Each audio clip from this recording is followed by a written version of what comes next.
going smoothly. Oh, hey look! They made it back as well! Flint's! Llama! How did it all go?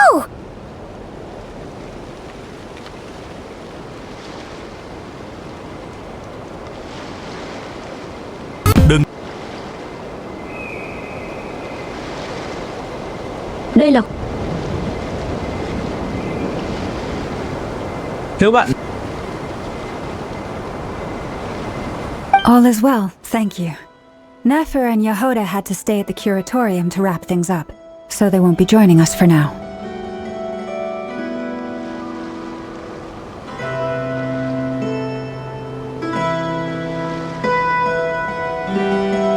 I ran into Miss Nefa and Miss Aino on the way back. Their work is still in progress, so I suspect they won't be back for a while either. You seem rather cheerful today, Mr. Flint's. I certainly am. I achieved what I set out to do and came away with more than I bargained for.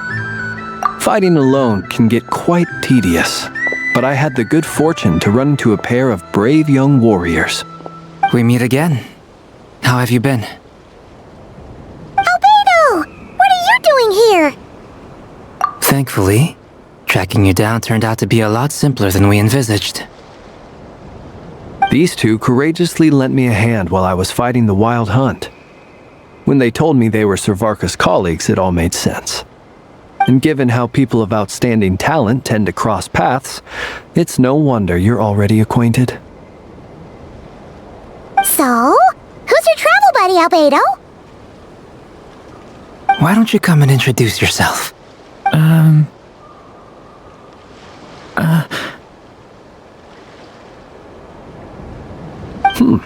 A gentleman of few words, I see, and a rather stern countenance. I presumed you were acquainted with him. Is that... It's nice to meet you. Again. We've technically met before. Wait a sec! You're Minnie Durin! That's right. It's me. I'm glad to see you again. By the way, he says it's okay if you drop the mini. Yeah, I'm not as mini as I used to be. Interesting, isn't it? The first step towards blending into human society appears to be reflecting on whether one's name really reflects who they are. Wow! You look so different! Thank you, Paimon. And although you're as mini as ever, I understand that diminutives don't always convey endearment. I'll be sure to simply call you Paimon as a sign of my great respect for you. Wow! You're such a smooth talker now! Paimon can... Personally, I think our little Paimon is the perfect size. When people call her Little Paimon, it's just because she's so adorable that they can't help themselves. You're absolutely right, Miss Lama. My brother still has a long road ahead of him when it comes to understanding human relationships. Anyway, speaking of long journeys, didn't Columbina, leave with you? How come she isn't back yet?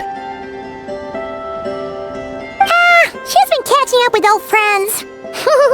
Wouldn't be surprised if she stopped for a cup of tea or 10 on the way back. Uh-oh. People are talking about me. Hope it's nothing negative.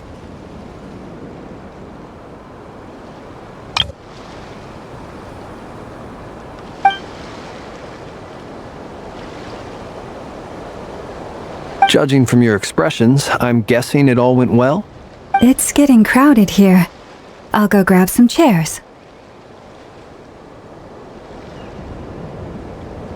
No need. This is a job for an alchemist. I'll whip... Thank you for your hospitality, ladies and gentlemen, but I was merely escorting my friends back. I'll be meeting Sandrone shortly, as we still have some things to discuss. It's been a pleasure, everyone. But this is where I'll say goodbye. We really appreciate your help. Oh, come on. Spare the formalities. I'm just glad I could help out some true friends. I understand. Well, bye for now, Harlequino.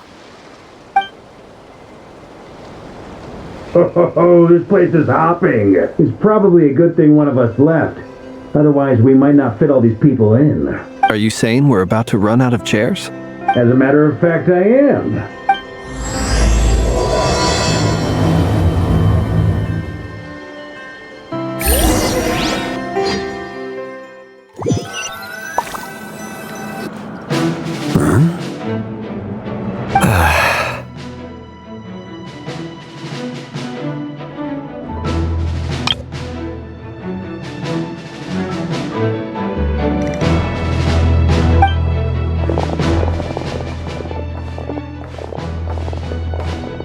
I overheard your little chit-chat outside, by the way. With Miss Columbina's colleague gone, we should be back to the original crew plus the other colleagues I brought in. Though, it looks like we have another new face. Someone else managed to rope in a colleague too? Frankly, you and Paimon are the only people I know here. This here is Dainsleif, colleague of Tibet's greatest guide, Paimon, and greatest adventurer, the Traveler. Well, not exactly colleagues, more sort of... When someone else jumps in to do the announcing, you know you're speaking to someone important. Let's hear what he has to say. Note to self, once Paimon knows your name, the rest of the world will soon follow. When he comes looking for us, it's usually something important. Paimon's... From the looks of it, you're about to hold a meeting.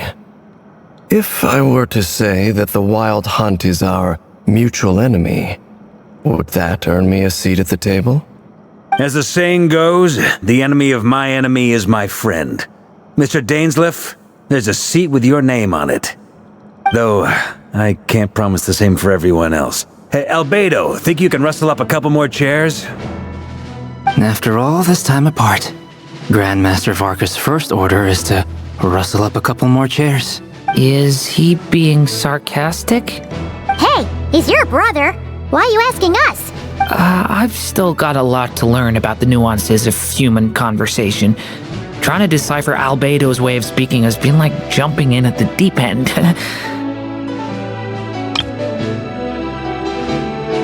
Oh, good point. Paimon gets you now. Don't sweat it. There are people who go their whole lives without getting... I wonder what's taking Nefer so long.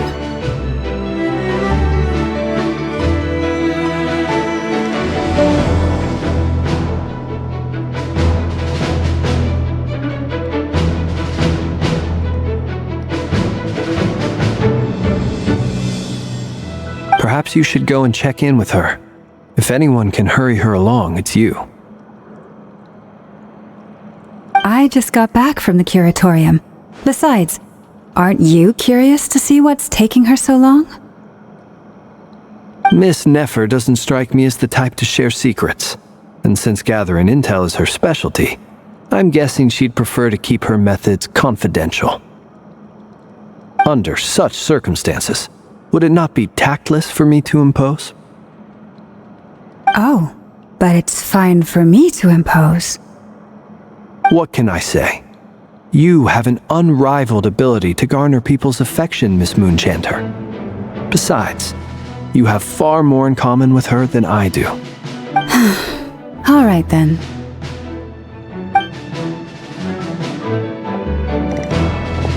Impressive. She barely fought back at all.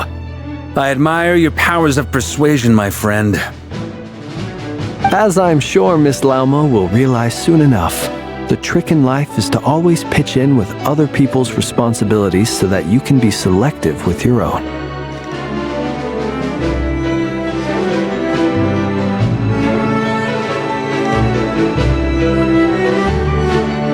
Another trick is to simply hide in the background. Spoken like a true sage. Anyway, looks like we've got some time to kill before the meeting. Let's take a little breather, folks.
Feel free to chat amongst yourselves.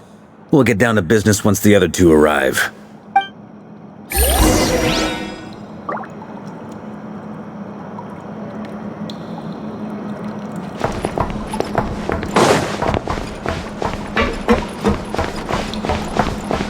Is there something you'd like to say to me?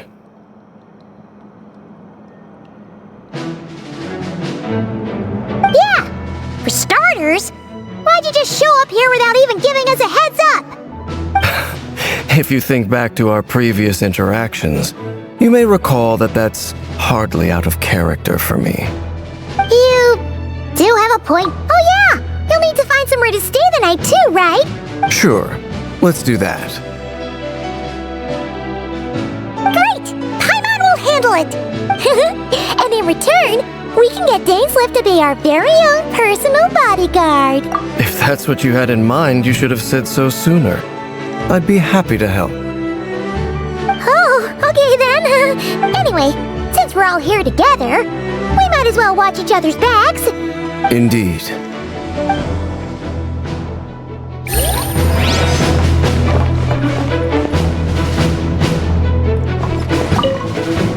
You're both awfully quiet. Why don't I start us off with an icebreaker? Much obliged. Have either of you ever had your portrait painted? If not, I'd be glad to help. That sounds like a lovely idea. You know how to paint, then? I dabble occasionally.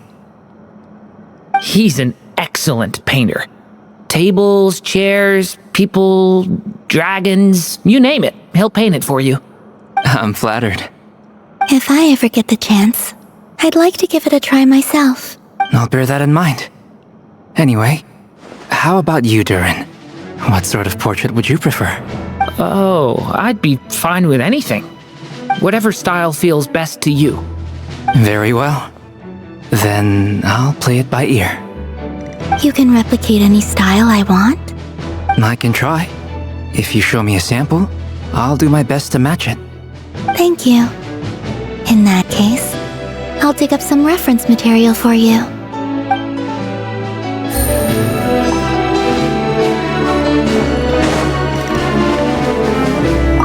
Truth be told, I can't remember the last time I was in a meeting with so many people. You're not alone there, my friend. The Lightkeepers also struggle to bring everyone together for a serious discussion. I don't doubt that. I've only ever met two Ratniki, one being you, and the other being that young guy, Itlua. Itlua is a good apple. I'll give him that. He's kind, honest, and regularly delivers supplies to my lighthouse. A true Ratnik to the core. So you're what? A fake Ratnik? That's what it sounds like you're saying.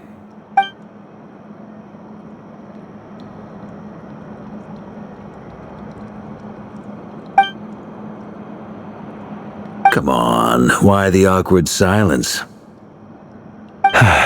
Sorry. I'm not even gonna bother trying to hide it. You've known all along, haven't you, my friend? Now that was an awkward silence.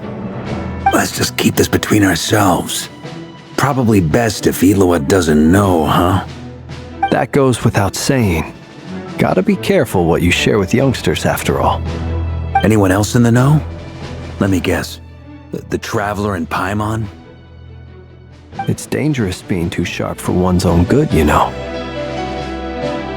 Then, in the name of the Animo Archon Barbados himself, I swear, your secret's safe with me.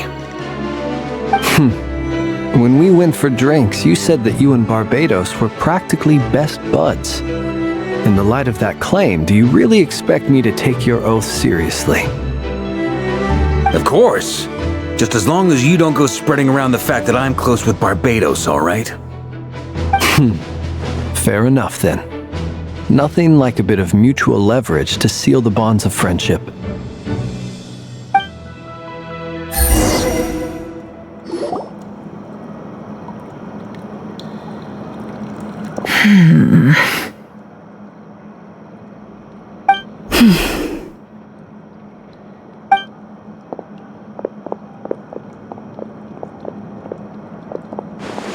Ah, Miss Nefer. You made it after all. But what about Yehuda? I'm here to give you an update on how things are going on our end. Once this is over, I'll be heading straight back to continue my work. I left Yehuda back at the curatorium to watch over things while I'm gone. Huh. So much for just this once. Shh! Not so loud! We're on a roll here! What if she remembers and suddenly decides to back out? Did you say something, Mr. Varka? Huh? I didn't say anything. Right, Flints? Must have been a frog. They get so noisy around here at nighttime. It's like they're putting on a concert in the background. Anyway, before we begin, there's a few introductions to make. Let me start by saying that it's an honor to be speaking before so many distinguished colleagues and collaborators. First up, we have Miss Lauma. As Moon Chanter, she's the leader of the Frost Moon Scions, a local religious community in Nodcry. Then there's Miss Nefer, boss of the Curatorium of Secrets, an intel gatherer extraordinaire. Nefer is leading the investigation into Rerer's background, assisted by Yehuda and Lauma. From the little I've heard, they're making some great progress. Over here, we have Mr. Flints, a ratnik and guardian of the abandoned lighthouse. In our last operation, he courageously distracted the wild hunt to buy time for the rest of us. For those of you who've never met, this is Mr. Albedo, a renowned alchemist and captain of the Knights of Favonius investigation team. By his side is a new face for us all, myself included, Mr. Durin, who has come to lend his aid. Next up, we have the Moon Maiden and former Fatui Harbinger, Miss Columbina. Then we have the Traveler, who's earned more titles than I could possibly hope to list out, so I'll spare you the rundown. And Paimon, the ultimate travel companion and quite possibly the... Wow! That's a lot of people! Miss Nefer, it looks like you might have another job coming your way, so, congratulations on the booming business, I guess. You think I haven't got enough on my hands as it is? Who's looking for me now? That would be me, Miss Nefer. I have a commission for you. And you are? Who I am doesn't matter right now.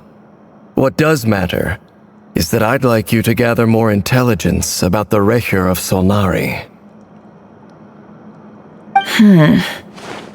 Well, it's not as if we never take on anonymous commissions. But in your case, I'll have to decline. I'm gonna take a wild guess and say your job's probably more hassle than it's worth. It's my eyes, isn't it? Conrian, I assume. And what's with the mask? Are you trying to hide your identity? In any case, the fact that you're even still alive raises an awful lot of questions for me. My name is Dainsleif. And yes, I am from Conria. As I'm sure you're aware, the Recher of Solnari's real name is Rerir. He was once an acquaintance of mine. Really? Then you must have been quite an influential figure yourself. You flatter me, but none of that matters anymore. My point was simply to clarify why I have asked Miss Nefer to investigate Rerir's background. So you're both from Conria, and it sounds like you used to be friends? What am I missing here? Surely you already know how he became one of the Five Sinners. I'll tell you everything I know. The history of Conria, the names and identities of the Five Sinners. I remember it all like it was yesterday. I have never spoken openly of this before. But the truth was exactly as people say. The Five Sinners were each driven by their own desires, and it was by playing upon these that the Abyss tempted them to their fall. The visionary, Vedifenir, who wished to foretell the future.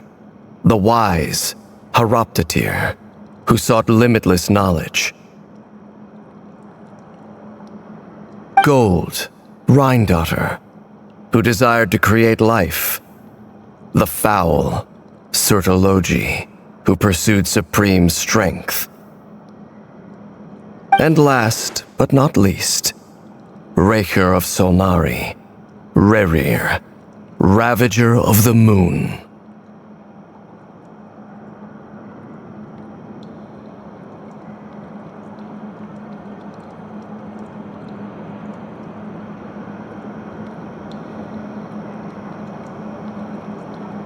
Of the five, Rerir is the only one who remains a mystery to me.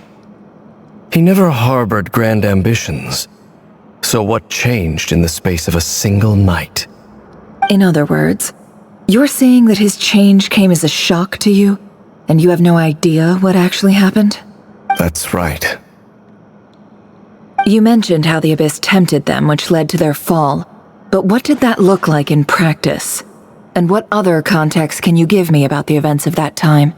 The more— Strangely, now that it comes to it, the fateful night took place during the era of the Eclipse Dynasty.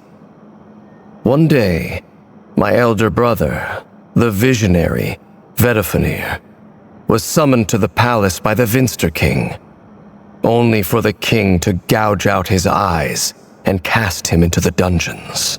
When I came to hear of this, my fury knew no bounds.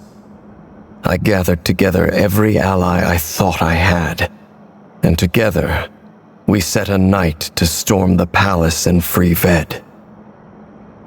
Centuries on, the memories of that night still haunt me like a never-ending nightmare. We broke through the palace gates, just like we had planned, each striking towards our separate targets. But then, I was betrayed. Even Vedafenir, the very person I had come to rescue, abandoned me. So, it's personal after all. Then tell me, Mr. Dainsleif, what price are you willing to pay? You, of all people, must know that nothing comes for free. I cannot say what price would be worthy of such a commission. But know this, Rerir was not always a madman. Believe it or not, there was a time when he was just an ordinary man, working for the Conrian Intelligence Service. Uncovering the truth of Rerir's past is the only way to unravel this mystery. But before you decide if you will accept my commission, I will tell you more about him. Enough, I hope, to help you— Sounds pretty good to me.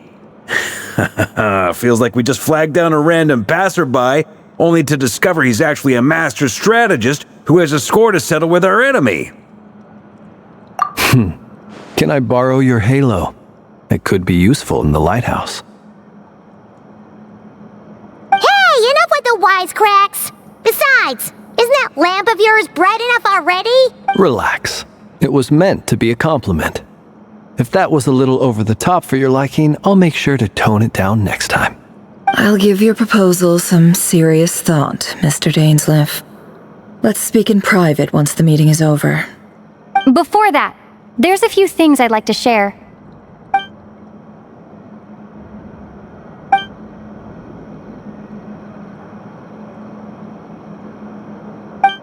Now that we've united the hearts of the three moons, your power should be greatly enhanced.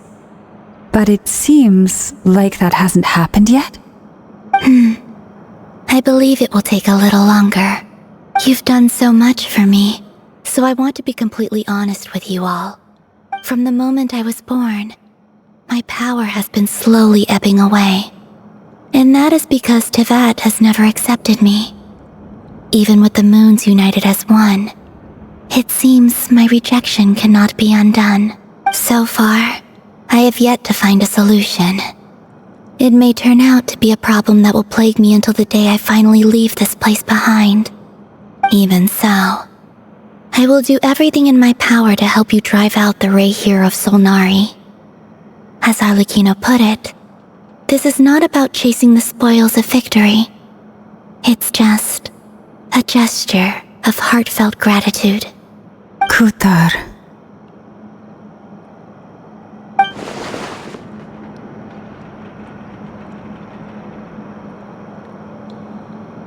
defeating the Rahier of Solnari will be no easy task. While my strength slowly recovers, we'll also need to gather more intel. Naturally. We should take all the help we can get if we hope to defeat him. We've considered several viable plans now, but our choice hinges on the answers to a few key questions. Is it even possible to kill Rahier? What experiences shaped the person or monster he became? And what's he really after? Given Albedo's expertise in alchemy, I think we should leave him to try and answer the first of these questions. Understood. As for the other two, I'm afraid we'll have to count on you again, Miss Nefer. Believe me when I say it's not my wish to burden you. But right now, relying on your skills is our only option. So you're placing all your hopes on me, huh? We can't thank you enough for agreeing to help us. Honestly, I can hardly believe how lucky we are. You sure have a talent for changing your tune, Miss Moonjanter. Timid like Yehoda one moment, then flinches insincere flattery the next. Ladies, please. I must object to your portrayal of me. That's all. Feel free to keep bickering. Just pretend I'm not here. I almost don't want to leave this room. I'm curious to see how this plays out. I have faith in you, Miss Nefer. Something tells me you'll stand by us until the very end. Oh? And what makes you so sure of that? What if I suddenly decide that my compensation is insufficient? This isn't about the money. I can sense that you've got a deep-seated distaste for Rahier. And knowing you, that alone is motive enough. Look at them getting along so well. Like two peas in a pod. And I'm the one they accuse of insincere flattery. There is no justice. Miss Lauma, you have to understand something. Unlike you, I don't actually enjoy having a... Is that right? Well, maybe the fact that I'm willing to put my hopes in other people says more about me than you. Anyway, we've got our plan, so let's get moving. Mr. Dainsleif, let's talk. And Traveler, once we're finished, if you've nothing else planned, I'd like you to come with me. This whole experience is teaching me a lot. For instance, I now know that when other issues come up in the future, I'll have far more luck getting Lauma to convince Miss Nefer than trying to do it myself. Hate to say it, friend, but that's one of the funniest things I've heard in a while. Why? You think I've got it wrong? Quite the opposite. But what makes it so hilarious is how long it's taken you to realize.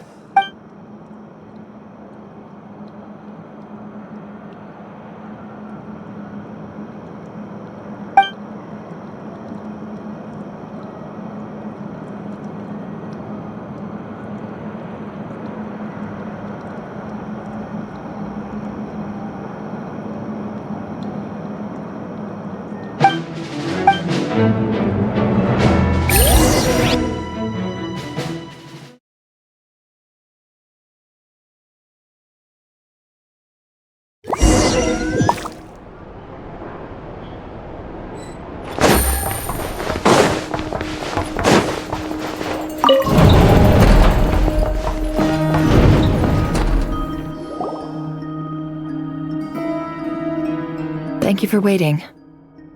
It's okay. We actually used the time to help Dainsleif get a room at the hotel. That's very considerate of you. Now, I trust you share my curiosity about Rahier's past, and you seem fairly familiar with Mr. Dainsleif already. We spoke at some length after the meeting. He was the one who suggested I should invite you to join this operation. He feels confident that these secrets will be safe with you. Faith in us, that's for sure. Likewise. I appreciate that you got right on board without interrogating me about why I invited you. It shows that you trust me to explain everything in due course. That's because we know what you're capable of. We appreciate you too, Nefer. You might have been forced to help in the beginning, but this time, it was your choice. That's one way to put it. Another is this, that once a decision's been made, it's set in stone. Alright, so here's how it is. I'm going to access Rarir's thoughts again using my confidential method. Now, I'm sure you've seen things like this before on your travels.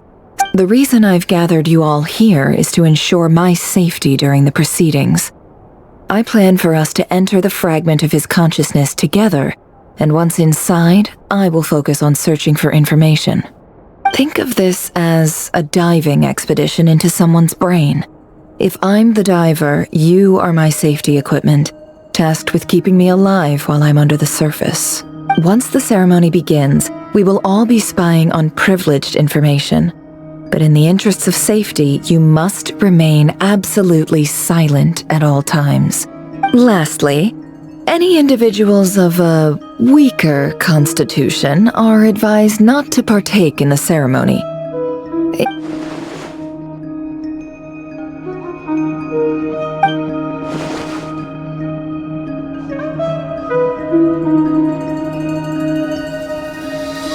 Well, good luck, everyone.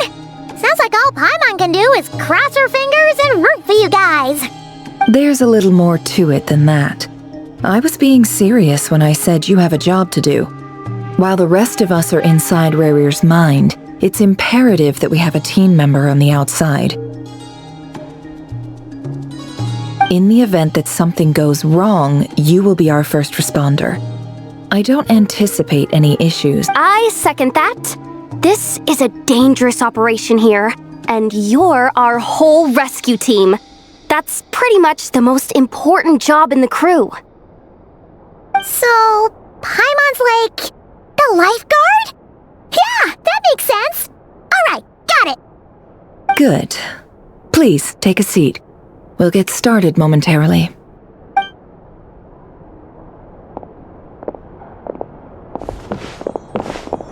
So, did Mr. Dainsleif tell you anything else?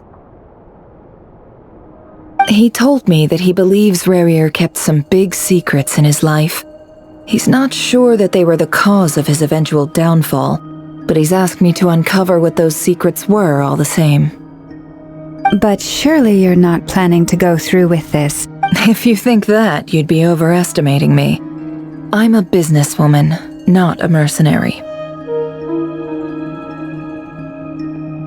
But I do have my own professional reasons for taking this job. You think I'd turn down the opportunity to get a first-hand glimpse into Conrian history? No chance. Well, as long as you don't let morbid curiosity get in the way of safety concerns, we're good. What? You're such a killjoy.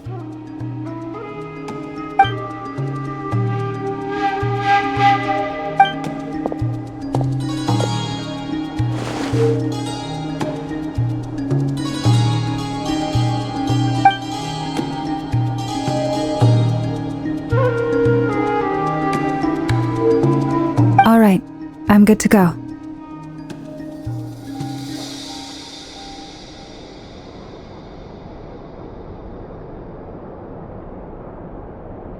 All set over here too. Promise, Paimon, you'll be extra careful.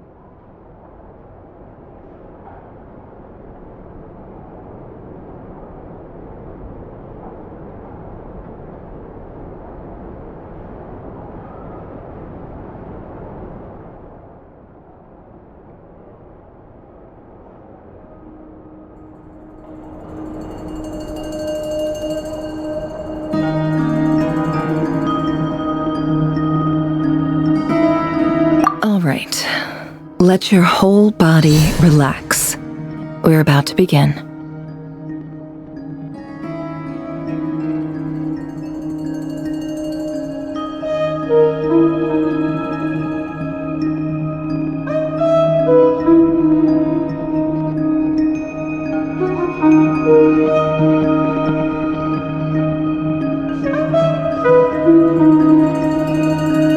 close your eyes.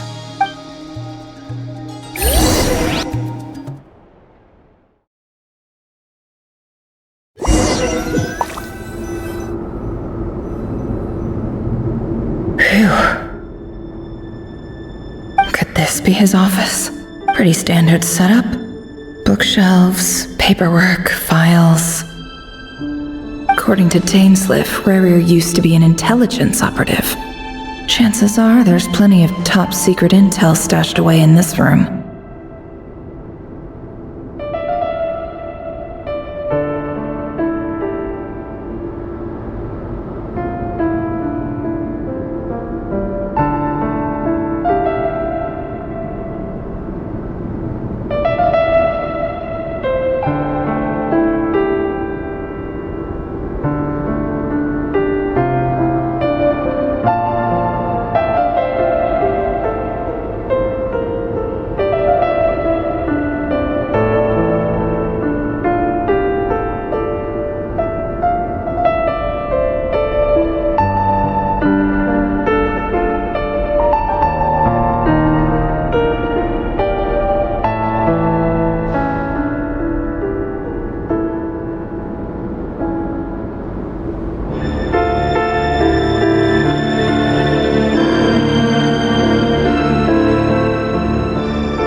this where you keep your secrets, Rarier? Can't say I'm not looking forward to this.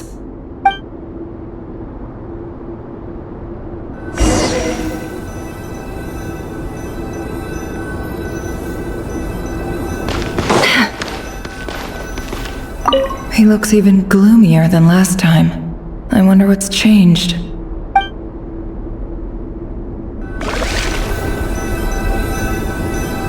He looks even gloomier.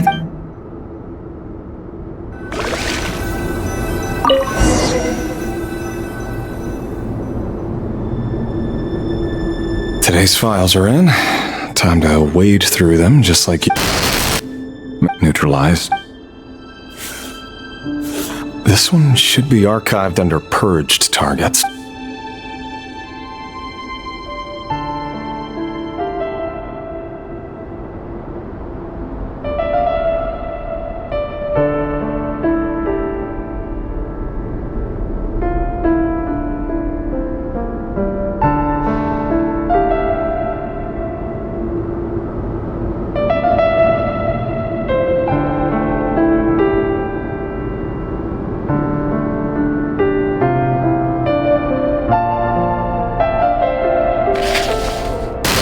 Female, neutralized. Another one for purged. Sounds like she was that other man's daughter.